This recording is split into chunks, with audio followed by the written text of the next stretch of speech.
Hello friends, কেমন আছো তোমরা সবাই? আশা করি অনেক ভালো আছো। আরতির লাইফস্টাইলে তোমাদের সকলকে অনেক অনেক অনেক স্বাগত। দেখো, আরেকটা ব্লগ নিয়ে এসেছি। আজকে করব পুঁটি মাছের আলু বেগুন দিয়ে চচ্চড়ি।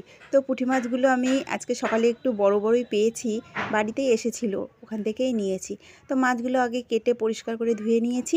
আর এই যে আলু, বেগুন, টমেটো আর পেঁয়াজ আর কাঁচা লঙ্কা কেটে রেখেছি। তো এই দিয়ে একদম মশলা ছাড়াই তরকারি হবে, খেতে কিন্তু খুবই সুন্দর লাগে, জানো তো তোমরা।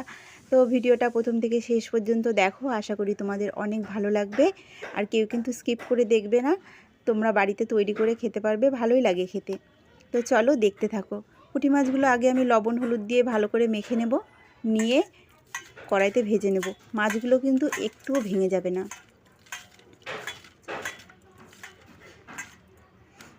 মাছগুলো কিন্তু বেশ বড় বড়ই পেয়েছি, দেখো।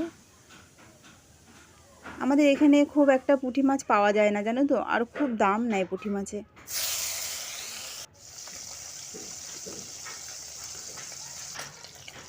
মাছগুলো দেখো ভেজে নিয়েছি, একটুও কিন্তু ভেঙে যায়নি, প্রত্যেকটা মাছ কিন্তু গোটা আছে। তো মাছগুলো আমার সব ভাজা হয়ে গেছে। এই দেখো, মাছগুলো এখন তুলে নেব। ভাজার পরেও দেখো কতটা শক্ত হয়ে গেছে মাছগুলো, একটু লাল করেই ভেজেছি। সেই তেলে গোটা জিরে ফোড়ন দিয়ে দিলাম, একদম মশলা ছাড়া, পেটের কিন্তু কোনো সমস্যাই হবে না। পেঁয়াজ আর কাঁচা লঙ্কাটা দিয়ে একটু ভালো করে ভেজে নেব। এর ভেতরেই টমেটোটা দিয়ে দেবো। টমেটোটা দিয়ে আর একটু ভেজে নেব। তোমরা বাড়িতে পুঁটি মাছ কীভাবে খাও বন্ধুরা আমি জানি না, তবে এই চচ্চড়িটা একবার খেয়ে দেখো, বানিয়ে দেখবে অসাধারণ খেতে লাগে।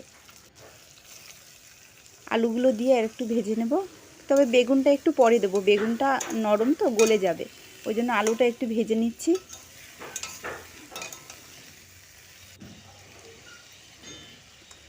লবণ আর হলুদ দিয়ে আর একটু ভেজে নেব।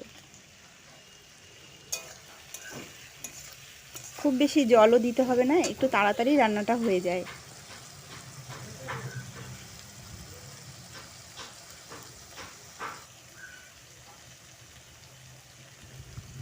এবার বেগুনগুলো দিয়ে দেব। বেগুনগুলো দিয়ে আর একটু ভেজে নেব।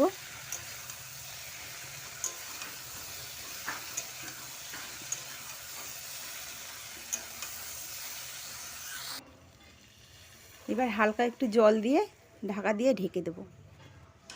2-3 মিনিট ফুটে আসলেই ঢাকাটা তুলে ফেলবো।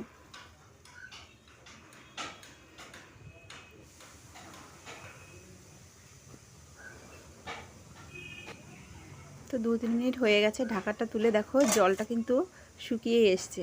তো এবার আমি মাছগুলো দিয়ে দেব। মাছগুলো দিয়ে একটু ভালো করে মিশিয়ে নেব। খেতে কিন্তু সত্যিই খুব সুন্দর লাগে, তোমরা একবার বানিয়ে কিন্তু অবশ্যই খেও। একটু ঝোল থাকবে না, মানে তরকারিটা মাখা মাখা হবে। ওয়াও, খুব সুন্দর লাগছে দেখতে, দেখো কেমন হয়েছে। গরম ভাতে খেতে কিন্তু অসাধারণ লাগে। গরম ভাতে এই চুনো মাছের চচ্চড়ি আর একটু লেবু চিপে নেবে, দেখবে খেতে কিন্তু খুব সুন্দর লাগে। আমি তো ওইভাবেই খাই। তো আজকে আমার পুঁটি মাছের চচ্চড়িটা কেমন লাগলো বন্ধুরা জানিও কমেন্টে। আর লাইক শেয়ার করতে কিন্তু ভুলো না। যে বন্ধুরা আমার চ্যানেলে নতুন আছো অবশ্যই সাবস্ক্রাইব করে পাশে থেকো। তোমাদের সঙ্গে আবার দেখা হবে নতুন একটা ব্লগ নিয়ে। টাটা, সবাই ভালো থেকো।